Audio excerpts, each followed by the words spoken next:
Good evening, class. One thing I forgot to show you last week, and I meant to, speaking of the Africa Corps, was this helmet known as a pith helmet. And this was something the Germans wore. And so this is a real one. It's one of the best parts of my collection at home, one of the most valuable items that I have. And but this pith helmet was meant to keep the sun off the soldier's head. And you can see that they also wore these goggles, and you can see the German symbol there, the swastika. And so this was definitely something that was utilized a lot by the Africa Corps. And so keep in mind what that looks like. You may see that again. So, all right, we are going to review a little bit from the last couple weeks, and I've got a slide that I want you to look at. The first slide there, slide number 2, after the title slide. And as you look at this map with me, just as a review, Case Green was the invasion of Czechoslovakia in 1938. Case White, the invasion of Poland, 1939. Case Yellow, the invasion of the Low Countries in 1940, May of 1940. Case Red, the invasion of France, also 1940. Operation Sea Lion, which really never happened. That was the proposed invasion of the United Kingdom, the amphibious invasion that never happened. Operation Marita, the invasion of Greece. Operation Weser, the invasion of Norway and Denmark. And Operation Dynamo, which was the evacuation of the British at Dunkirk. Next slide. Some terms that I want you to be familiar with are, number 1, Bewegungskrieg, a German word that means maneuver warfare. The Night of the Long Knives, the Purge of the Sturmabteilung, the Brown Shirts. Anton Drexler, who founded the German Workers' Party. Kriegsmarine, German Navy. Luftwaffe, German Air Force. Schutzstaffel, the SS. This was the Hitler's personal protection squad that ended up becoming the Waffen, or the armed SS. And the figure that you see, the mannequin that you see behind me, is wearing a Waffen SS uniform. Desert Fox, that's Erwin Rommel. Operation Torch, the invasion of North Africa on November 8, 1942. And then the Winter War, which was fought in November of 39 and 40 between Russia and Finland. Next slide. So as we morph into the Eastern Front tonight, I want to just say that World War II ended well over 60 million lives in 6 of the most horrific and brutal years in history. Within this war, waged a micro war, not really a micro war, I wouldn't call it that, but a war within a war, if you will, in Eastern Europe. A war began by an aggressive and nationalistic German state, and a war that ranked as the most violent still in human history. The Russo-German War, as it was called, between Germany and the Soviet Union, is really what decided the Second World War. It wasn't D-Day. Moreover, this conflict remains the key to understanding how Germany lost a war that at one time it nearly won. From the summer of 1941 until the spring of 1945, both nations, Germany and Russia, kind of battled it out like a couple of weary boxers struggling to stay standing. And if you've ever watched a boxing match, you see what I mean by that. Arguably, no other theater in the entire war evokes more emotion, excitement, and interest than the events that unfolded along the more than 1,000-mile swath of territory that stretched from the Baltic Sea to the Black Sea. And this immense killing ground was called the Eastern Front. Now, the Eastern Front is particularly significant for a few reasons. For one, it represents the largest land invasion in human history. You can comb the annals of antiquity and you won't find an invasion comparable in scope and scale to the German invasion of the Soviet Union in the summer of 1941. The sheer scale alone makes this event noteworthy. Millions of troops, thousands of tanks and artillery pieces, and aircraft, an immense land mass provided the arena for the two greatest totalitarian powers at that time to really tear at each other's throats with a level of savage ruthlessness that causes even the most hardened warrior to shudder. Because of its magnitude, military historians have and continue to view this immense conflict as a treasure trove of information from which valuable material is available. Everything from the Holocaust to street fighting in Stalingrad to the largest tank battle in history owes its genesis to this astonishing confrontation. Now, the Russo-German War, also known as the Great Patriotic War by the Soviets or Ostfront by the Germans, represents really the high watermark in man's cruelty to man. The Russo-German War is divided into 3 phases, including a total of 9 distinct campaigns. So if you're looking at the slide with me, the first period starts June 1941 and goes into November of 42. And at that first period, Germany really holds the strategic and tactical initiative. And so we kind of break that down into the summer-fall campaign, which begins June 22nd and ends in December of 1941, Operation Barbarossa. And then the winter campaign, which begins in December of 41, ends in April 42, Operation Typhoon. And then the summer-fall campaign the following year, May to October of 42, that's Case Blue, or Fall Blau in German. Second period, 1942 November to December 43, and this is really a period of transitioning from Germany holding the edge or the upper hand to the Soviet Union gaining the upper hand. And so in that, we have the winter campaign, November of 42 to March of 43, 2 operations the Soviets launch, named after planets in our solar system, Mars and Uranus. And then the summer-fall campaign from June to December of 43, in which we have the famous Battle of Kursk. And then the third and final period of this Russo-German War, January 44 to May of 45. And this is where unmistakably the Soviets hold the strategic tactical initiative. And so we have the winter campaign, December 43 to 44, April 44 rather, the summer-fall campaign, June to December of 44, in which we have the famous Operation Bagration, and then the winter campaign, January to March of 45, and the spring campaign, April to May of 1945, with the famous Battle of Berlin. So during each of these periods, numerous battles are fought, resulting in an incredible death toll. The Russo-German War is almost its own separate war, and it could be studied as such and has been studied as such. In fact, I wrote my master's thesis on the Russo-German War. Now, perhaps at no other time in history has warfare been so radicalized than that of the Eastern Front. Also, the Russo-German War really epitomizes the type of war for which the early 20th century would be known, mechanized or maneuver war. Now, when one thinks, if we were to talk about the Middle Ages, if I brought that up in class, what typically would come to your mind? Probably castles, knights on horseback. What if I were to mention the 16th through the 18th centuries?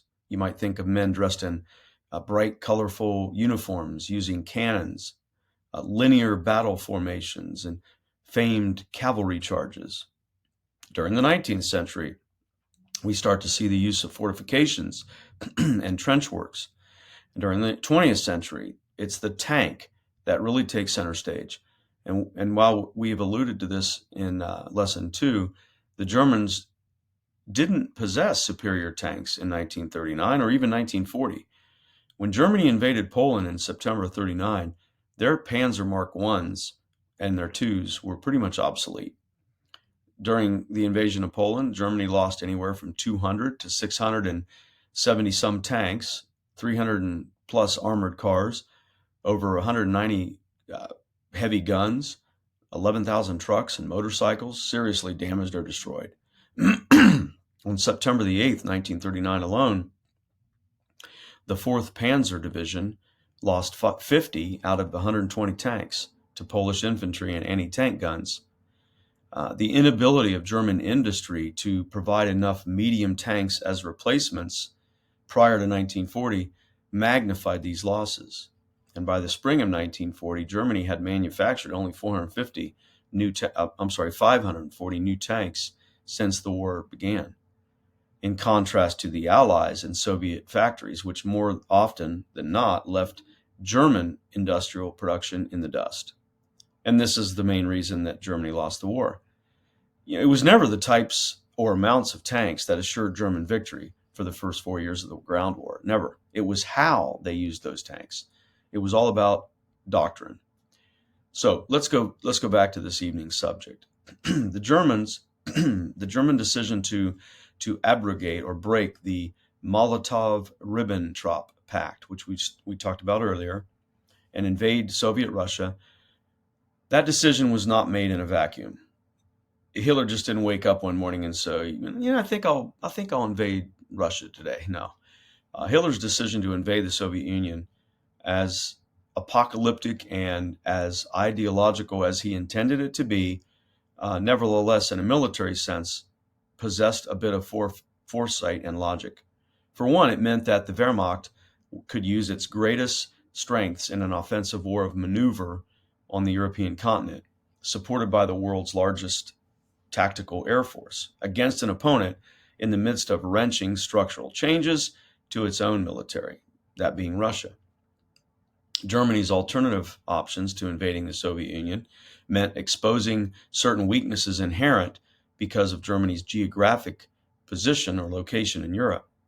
In particular, a failure to deal with the Soviet Union in 1941, 1942 would have meant the Soviet Union would occupy the driver's seat in an Axis alliance where the Red Army and Soviet economy commanded even greater shares of the fruits of Soviet economic output and resource gains. Therefore, on the last day of July 1940, the receding prospects of Operation Sea Lion, which never happened, prompted Hitler to announce for the first time to his army chiefs his decision on Russia. German Army Chief of Staff at that time, a man by the name of General Franz Halder, was personally present when Hitler announced to his generals his plan. Halder's personal notes, which were recovered after the war, reveal not only that Hitler had made a definite decision to attack Russia in the following spring, but that he had already worked out in his mind the major strategic aims.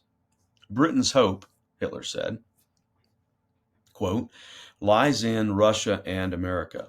If that hope in Russia is destroyed, then it will be destroyed for America also, because elimination of Russia will enormously increase Japan's power in the East. End quote. The operation, Hitler said, would be worth carrying out only if its aim was to shatter the Soviet nation in one great stroke. Next slide. Arguably, the primary reason the Germans failed to shatter the Soviets in one great stroke has been explained by none other than one of Hitler's most famous generals, Erich von Manstein. In his book, Lost Victories, Manstein gave his opinion on why Operation Barbarossa failed. Quote, the first mistake was committed by Hitler in underrating the resources of the Soviet Union and fighting quality of the Red Army. He based everything on the assumption that Russia could be overthrown by military means in one campaign. While his strategic policy was to demolish the Soviet system, his political actions were diametrically opposed to this. The second factor was the failure to achieve a uniform strategic policy between himself and the Army High Command. End quote. Next slide. If any single Bible verse comes to mind regarding Germany's invasion of Russia, it would be Proverbs 16:18. Pride goeth before destruction, and an haughty spirit before a fall. After Hitler launched the invasion of Russia, codenamed Operation Barbarossa, the average German soldier began to realize that he was not the Superman and that the Wehrmacht was not invincible. In fact, threatening to send a troublesome German soldier to the Eastern Front was usually effective in getting that man to straighten up, because no German soldier wanted to go and fight the Russians. The Russians were not soft, peace-loving people like France, like the Brits, like most Western Europeans. They were, in fact, hardened, rough, and used to incredibly harsh living conditions. And while they may not have been as high tech as the German army, their ability to withstand just colossal punishment made them a challenging adversary. And we talked about this the first night of class, and I want to think that it was Isabella that, or maybe Liz, that reminded us that I had said to them in a previous course that Russia's really good at being invaded, but not invading. And so we see this great example with Operation Barbarossa. And so when the war in Europe was nearly over, German troops were literally running into the arms of American and British troops to surrender rather than being taken prisoner by the Russians, because the Russians usually didn't take prisoners, preferring rather to either torture or execute them as payback for the 1941 invasion, of which we're going to talk about. Next slide. So let's examine some of the causality events that led to the Russo-German War. So after the French collapse in 1940, neither signatory of the Nazi-Soviet Non-Aggression Pact, also known as the Molotov-Ribbentrop Pact, was really satisfied. When Russia invaded Finland in November of 1939, the Winter War, Germany saw this as a threat on raw materials that Finland could supply to Germany. In early April of 1940, the Russians reacted to the spreading German influence in the Balkans by signing a treaty with Yugoslavia. Hitler then invaded Yugoslavia a year later. Remember, we talked about that last week. That was called the April War. And while this seriously worried Stalin, he still upheld his end of the pact, the agreement. And he continued to deliver raw material shipments to Germany. In fact, on the very day that Germany invaded Russia, a Russian transport train was pulling into a German train station carrying grain, coal, oil, and other raw materials. And German sentries, instead of, saluting their Russian counterparts, opened fire on them with machine guns. And so this marked the opening shots of what would become the Great Patriotic War to the Russians, or Operation Barbarossa to the Germans. And so to say that Hitler double-crossed Stalin is a gross understatement. Hitler despised Stalin and all that he stood for. And the Molotov-Ribbentrop Pact was simply a political expedient so Hitler could prolong a two-front war and do what he wanted in the early part of the war without Russia's interference. It also allowed an exchange between the two nations of some vital materials. In fact, by 1940, Soviet exports into Germany made up really 66% of all their key war assets. And on the very day Hitler launched Barbarossa, Russia had already delivered to Germany 2.2 million tons of grain, 1 million tons of oil, and 100,000 tons of cotton. Next slide. Hitler had actually begun planning Barbarossa as early as July of 40, while the Battle of Britain was winding down. And by December of 1940, he issued his famous Führer Directive Number 21, which on paper established the basic outline or the plan for Operation Barbarossa. By the way, the Barbarossa operation was named after Frederick Barbarossa, a medieval emperor who had led a German army east during the Third Crusade during the 12th century. Next slide. Now, before we get into the thick of it, we really need to ask and answer the question as to why Hitler chose to invade the largest land mass on Earth at the time. And aside from his strategic aim of getting Britain out of the war, it was purely 100% ideological. He despised Soviet ideology, so we have fascism versus Bolshevism.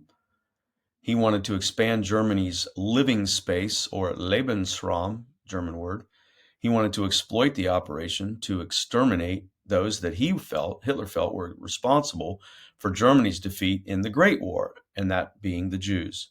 Next slide. So, at 0300 hours, I told you you'd learn military time in this course. So, 0300 is 3 o'clock in the morning. On 22 June 1941, 120 German divisions, 3 million troops, 3,500 tanks, 600,000 vehicles, 7,200 guns blazed across the Russian border, much to Stalin's surprise. And what's interesting is the reason that Hitler chose June 22 was that because that's the very day Napoleon invaded Russia in 1812. If Hitler would have studied Napoleon's invasion closer, he would have seen that Napoleon failed. Hitler was all about rubbing it into the face of his enemies. Next slide. So, Operation Barbarossa was a significant turning point in World War II for four main reasons.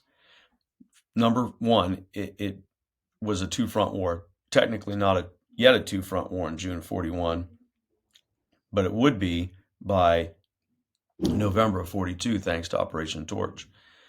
Number two, wholesale genocide was carried out. Number three, we see technological innovation.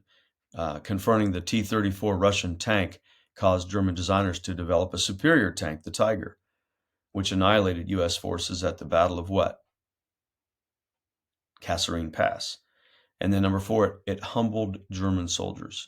Now, prior to the first shots fired, there were several assumptions and mistakes made by both sides. And so we want to look at that. Slide next there. Regarding the Nazis, first, the Germans assumed their adversary, the Russian soldier, was racially inferior and would not fight for Bolshevism. Bolshevism came about as a result of the Russian Revolution of 1917, thanks to Vladimir Lenin. Secondly, the Germans failed to appreciate the sheer magnitude of Barbarossa due to the incredible landmass that made up Russia. The border that separated the two nations stretched some 2,200 miles. That's from Lancaster to North Carolina. And when General Heinz Guderian first heard of Operation Barbarossa, he had been summoned to a planning meeting by Army Chief of Staff Halder, and Guderian said, quote, "When Halder spread out a map of Russia before me, I could scarcely believe my eyes." Next slide. Also, General Guderian, one of history's greatest tank generals, advocated a penetrating strike with his panzers straight into the heart of Russia. And Guderian was an ex-cavalry officer in the Great War, and he didn't see any reason to wait for the infantry to catch up, because in his opinion, that would only slow down his tanks. But Hitler and the other military planners for Barbarossa were all ex-infantry officers, not cavalry officers. And they couldn't grasp Guderian's vision for the tanks.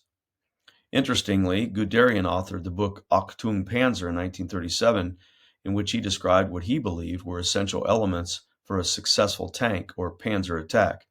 Unfortunately, the German High Command and Hitler failed to heed his advice. Now, one nation that did, however, was the post-World War II Soviet Union. And during the Cold War, they kind of the Soviets dusted off Marshal Tukhachevsky's teachings and writings and formulated something known as deep battle doctrine. And it was this strategy that caused the United States to base so many troops in Europe during the Cold War. And that's where we get NATO. And this classic deep battle doctrine really caused a lot of consternation among U.S. and Allied troops during the 1950s, 60s, 70s, and 80s even. Next slide. Third, German intelligence had no clue as to how large an army or how well equipped the Russians even were. Because Hitler had watched closely as Finland gave Russia a bloody nose during the Winter War, Hitler became convinced that his forces could conquer Russia before the winter months set in, and therefore he sent his troops into Russia in summer uniforms without winter clothing or even a supply train that could supply them adequately throughout that prolonged operation. Beyond about 500 kilometers from Germany, German supply lines would run out. Next slide. Another fly in the ointment was in the higher than expected quality of the new Russian T-34 tank, which you see pictured there on the slide. It was not until Operation Torch in North Africa that the Tiger tank was to be used with any effectiveness. General Guderian, in his book Panzerleader, published in 1955, stated that, quote, the main German battle tank employed in Barbarossa were the Panzer IIIs and Panzer IVs, end quote. Unfortunately, for the Germans, a T-34 could destroy a Panzer III and IV from about 1,200 yards away. Next slide. In August 1942, the Germans unveiled their famous Panzerkampfwagen 6, or Tiger tank, arguably the best tank of the war. And that was put to good use during the Battle of the Kasserine Pass, as we spoke about last week. And in every war, technological innovation is always a byproduct of war. Now, regarding Stalin and the Russians, they had some assumptions as well. Next slide. First, Stalin repeatedly ignored intelligence warnings from the West, as well as his own intelligence sources, thinking they were trying to pit the two leaders against each other. Even a defecting German communist tried to warn Stalin. His own double agent, a guy by the name of Richard Sorge, tried to tell him. And even his own military leaders tried to warn him, but he refused to believe them because Stalin refused to believe that Hitler would violate their non-aggression pact. Second, when German troops and armor began concentrating in Poland, Stalin dismissed this, just thought that they were, playing war games or something. Third, as already mentioned, the purges that Stalin had made to his own military in 1937-1938 made a big difference in the quality of Russian military leaders when Hitler invaded, because most of his experienced leaders had either been murdered or they were freezing to death in some Siberian prison. Next slide. So as Germany made preparations for this massive invasion, the largest land invasion in world history, it was important for Hitler to instill his own ideological ethos into his leaders and troops. It was important for him, very important for him, just like it's important for the public schools right now in America are indoctrinating children with this warped ideology, this woke ideology. Before the invasion, Hitler was quoted as saying, quote, once we kick in the door, the whole rotten structure ruled by Jewish subhumans will come crashing down, end quote.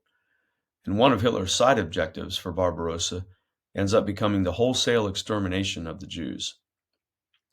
And to accomplish this horrendous goal, Hitler's Reichsfuhrer, SS leader, a man by the name of Heinrich Himmler, was appointed the task of overseeing the extermination of the Jews. And to assist him, he directed, the next slide please, this man, Reinhard Heydrich. And Heydrich put together a special task force of German infantry known as Einsatzgruppen. Literally, in translated, that means Special Action Group. And following the German occupation of Czechoslovakia, Heydrich was given a post in Prague as Reich Protector. And on May the 27th of 1942, two members of the Czech resistance ambushed Heydrich's car as it rounded a corner. And although he wasn't instantly killed, he suffered wounds from hand grenade fragments, and he ended up dying on June the 4th, 1942. And this assassination of Reinhard Heydrich becomes known as Operation Anthropoid. Next slide.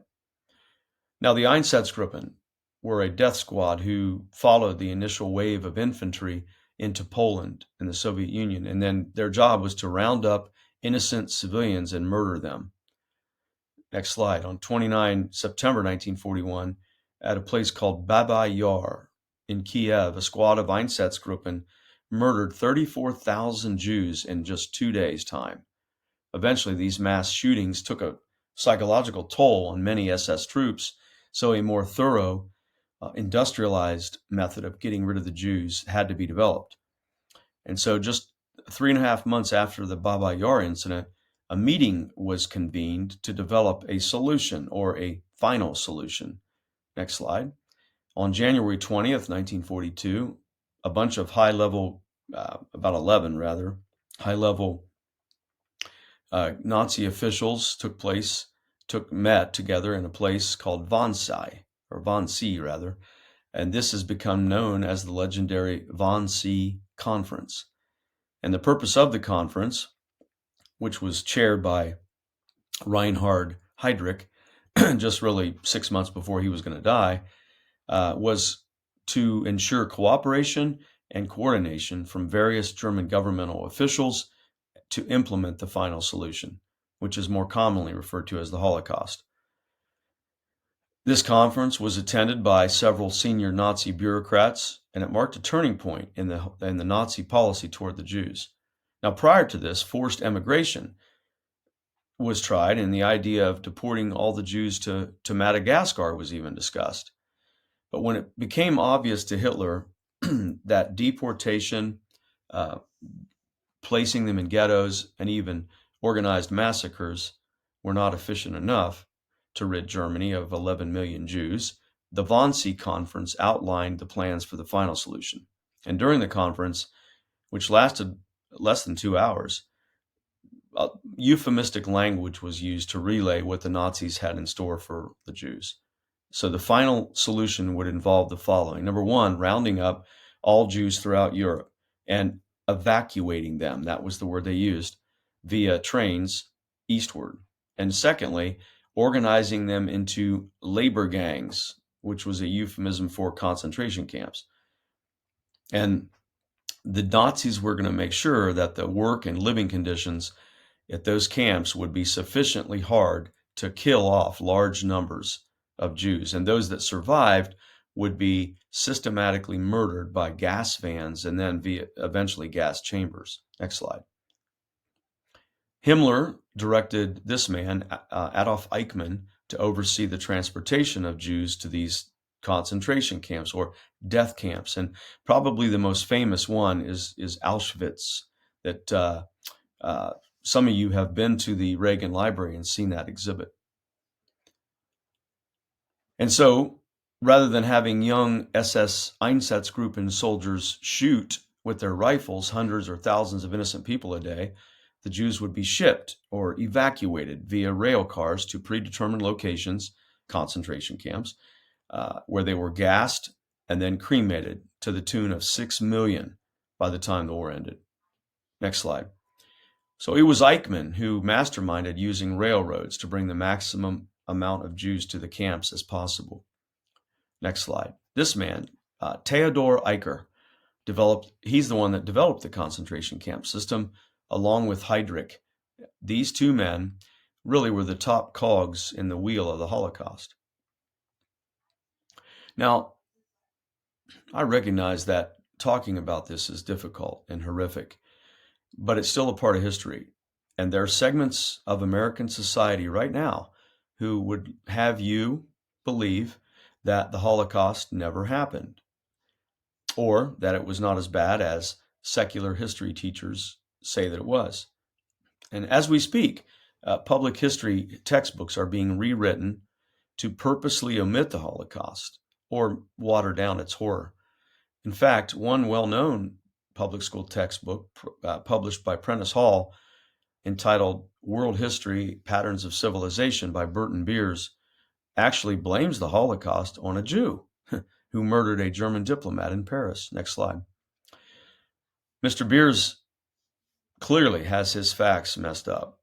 The teenaged son of a Jewish family that had been forcibly deported from Germany was living in Paris when he heard what had befallen his family. This young man, Herschel Grinspan, in retaliation for what was going on in Germany, shot Ernst von Rath, an official at the German embassy in Paris. A day later, on November the 9th, Rath died. This gave the German secret police, or the Gestapo, the excuse to kind of ramp up the scale of Jewish atrocities and persecutions within Germany.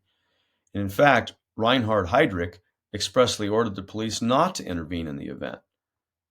In retaliation for the death of Rath, Sturmabteilung paramilitary forces and German civilians carried out a wave of riots on November the 9th and 10th, while German authorities looked on without intervening. And this event became known as Kristallnacht, or the Night of Broken Glass, because of all the shards of broken glass that littered the streets after windows of Jewish shops and synagogues had been burned or broken. About 91 Jews were murdered during this Kristallnacht, 30,000 Jewish men were arrested and incarcerated in Nazi concentration camps. Jewish homes, hospitals, schools ransacked as the attackers demolished buildings with sledgehammers. Kind of sounds familiar, doesn't it, to what's going on right now with this pro-Hamas insanity that's going throughout America. Over 1,000 synagogues were burned. Over 7,000 Jewish businesses were either destroyed or damaged. So, contrary to what Mr. Beers states in his revisionist history textbook, the shooting of Wrath did not cause the Holocaust. The Holocaust sprang from the evil and sinful minds of Hitler, Himmler, and Heydrich. Next slide. And yet, there's a movement today, Holocaust denial. Revisionist historians are hard at work trying to persuade people, mostly those of your generation, that the Holocaust was not the horrific plot as past historians say that it was. And so this leg of historical writing, known as pseudo-history, the rewriting of the past for present political gains, is really disconcerting. And those who would deny the Holocaust or persuade others that it was far less horrific than it was are willingly denying true history. They're denying what historians call a convergence of evidence. Next slide.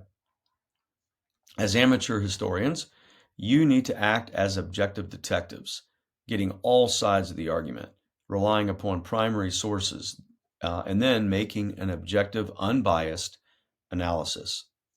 Now, regarding the Holocaust, I want you to consider the following 5 areas that depict an undeniable convergence of evidence. Number 1, we have written documents, letters, memos, blueprints, bills, memoirs, confessions.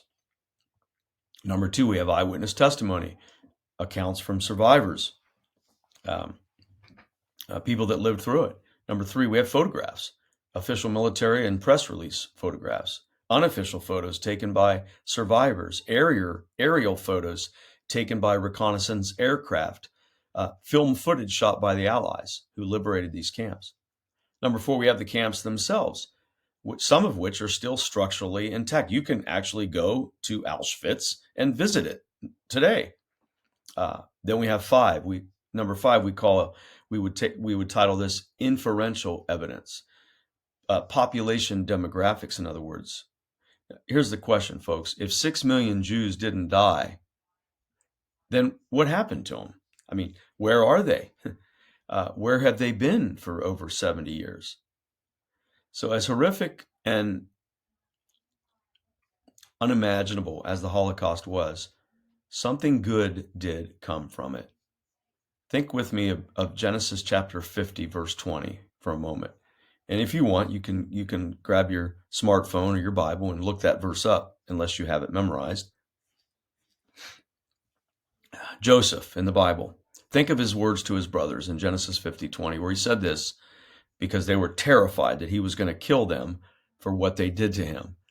But he said this, "But as for you, ye thought evil against me, but God meant it unto good." Why? To bring to pass, as it is this day, to save much people alive. Next slide. So the establishment of the State of Israel on May the 14th, 1948, would never have happened without the Holocaust.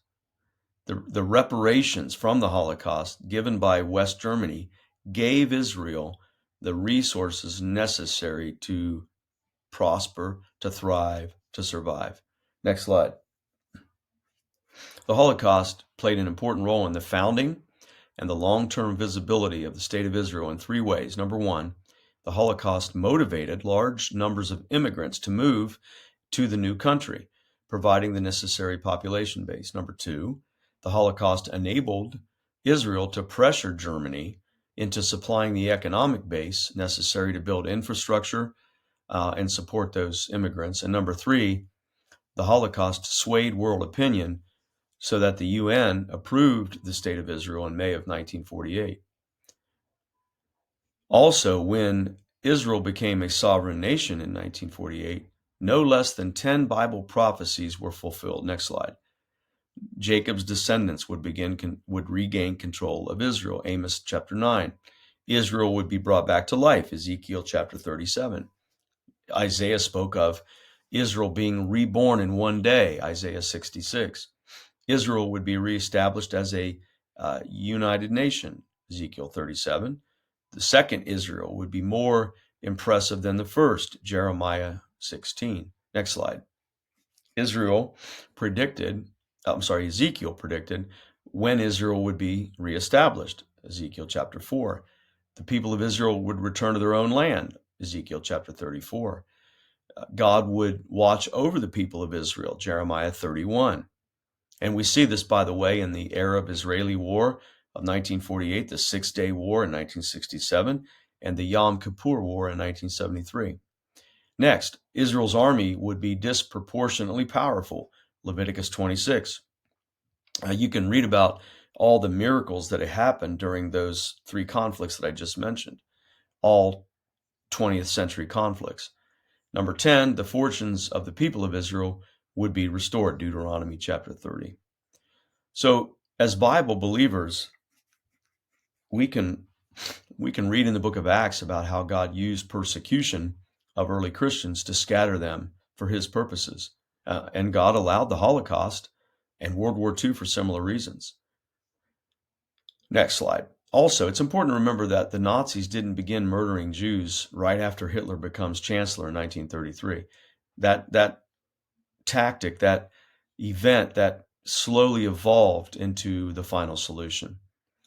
And there's two opposing viewpoints regarding the Holocaust that I want to talk about. There's the intentionalist and there's the functionalist viewpoint.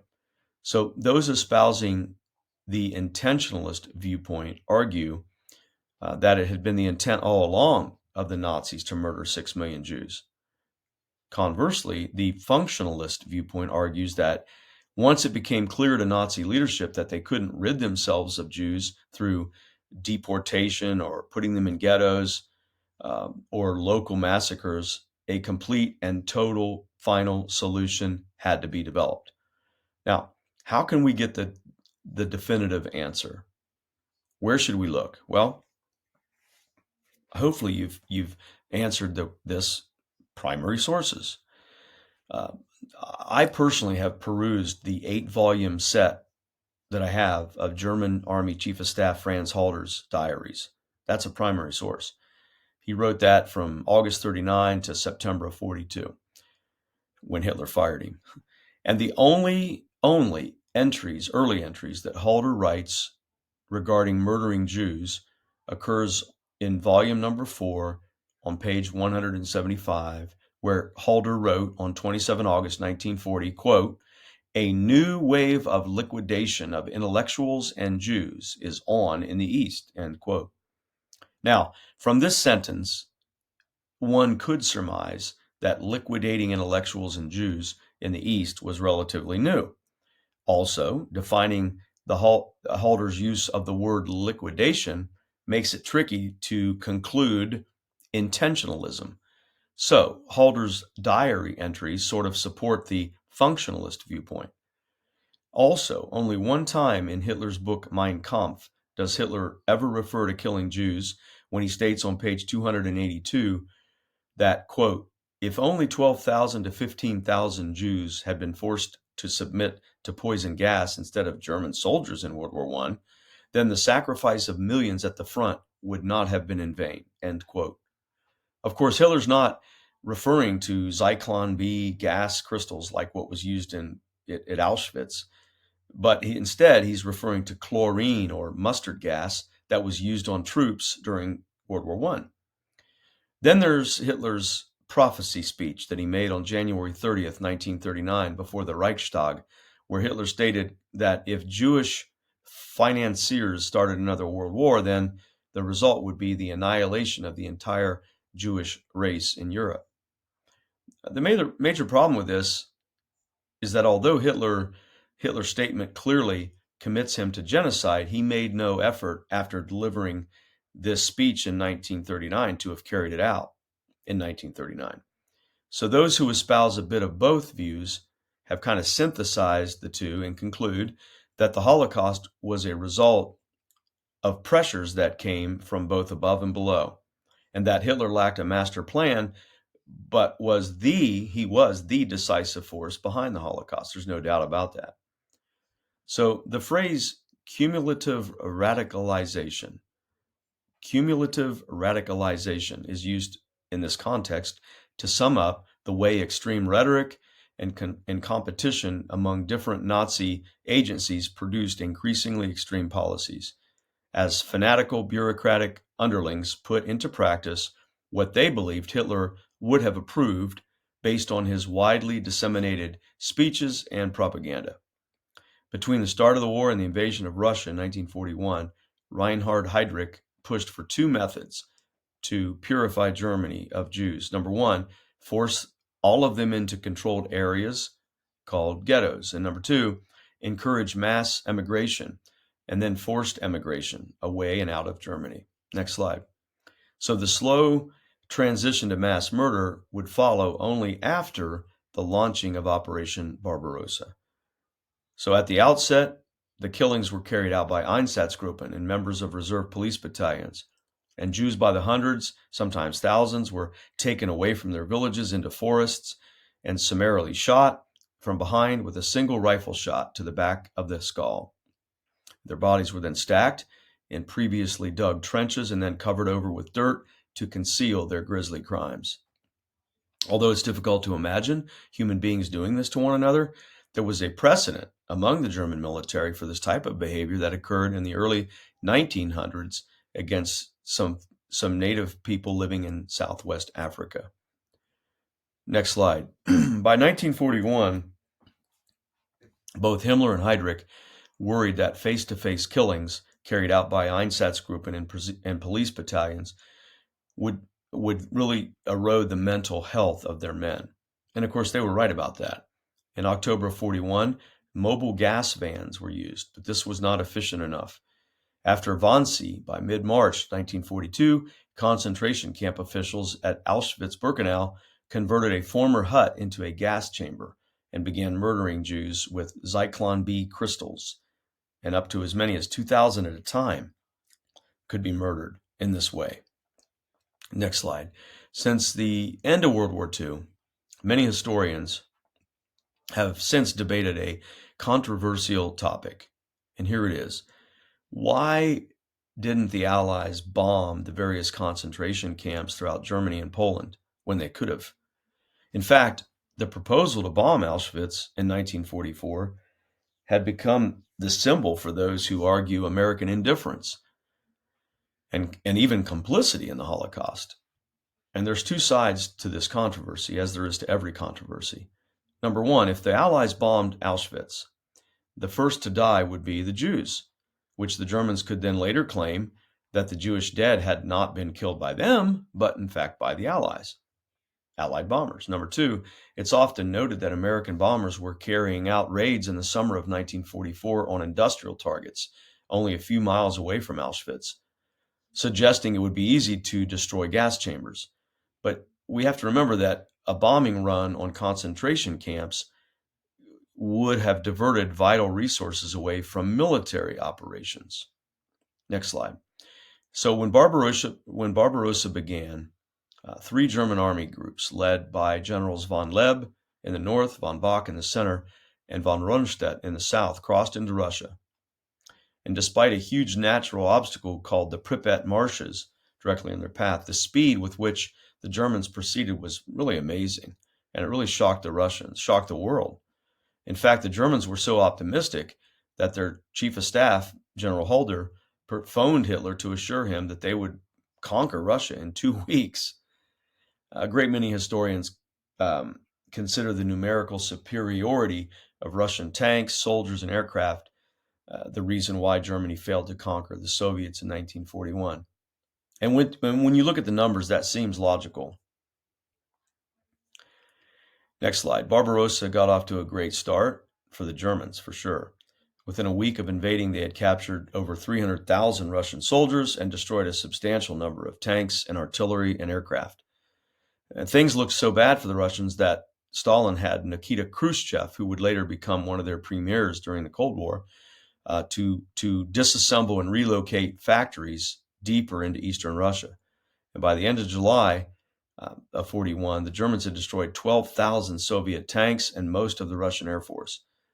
In planning Barbarossa, Hitler assumed that after the initial blitzkrieg, the Russians wouldn't be able to field any substantial reserve forces. But by the end of June, the Soviets had called up 5.3 million reservists and created 194 new divisions. Next slide. By August, General Guderian's 2nd Panzer Corps had made it to really within 200 miles of Moscow when Hitler suddenly intervened. By the way, this wasn't the first time he would do this, and he siphoned off tanks and troops from Army Group Center and directed instead a strike north to Leningrad and south to Kiev. Hitler had reasons for this decision, neither of which were based on military objectives. In fact, his reasons were entirely emotional. He hated Bolshevism, so he wanted to get rid of the city named after its founder, Leningrad. He wanted that city starved into submission. And because Hitler wanted to envelop Kiev, the way Hannibal had beat the Romans in 216 BC, he sent troops from Army Group Center to south to Kiev. General Halder and General Guderian argued with Hitler that a continued drive into Moscow would guarantee victory, but Hitler was adamant. He refused. And when this bickering happened, the bickering between Hitler's top generals and himself took about 19 days. And Stalin used this August pause, as it became known, to build more T-34 tanks and to rush millions of more soldiers into action. And this August pause, some historians conclude, likely cost Hitler his victory in Russia. Next slide. By September the 1st, the Germans had suffered 400 and some thousand casualties on the Eastern Front. And out of 3.8 million soldiers available at the beginning of the operation, even with replacements, combat units were short 200,000 men. On September the 8th, Hitler orders Army Group North to Leningrad, now St. Petersburg, to starve them out. And while a million citizens of Leningrad would die during this 862-day siege, the Russians managed to establish a supply link into Leningrad across Lake Ladoga. Also, the Finns took the opportunity to help the Germans out against their old enemy Russia during Barbarossa, and the Finns called it the Continuation War. Next slide. As the October rains began to turn the countryside into a thick, slimy mud called the Rasputitsa, the German blitzkrieg starts to crawl down, starts to drag down. Hitler issues a directive that drew parts of the 2nd and 6th Armies and 3 panzer groups into Army Group Center because he wants to now attack Moscow. Guderian wanted to do it earlier. Hitler says, let's do it in October, and this becomes known as Operation Typhoon. And for this operation, Hitler's going to throw everything at it.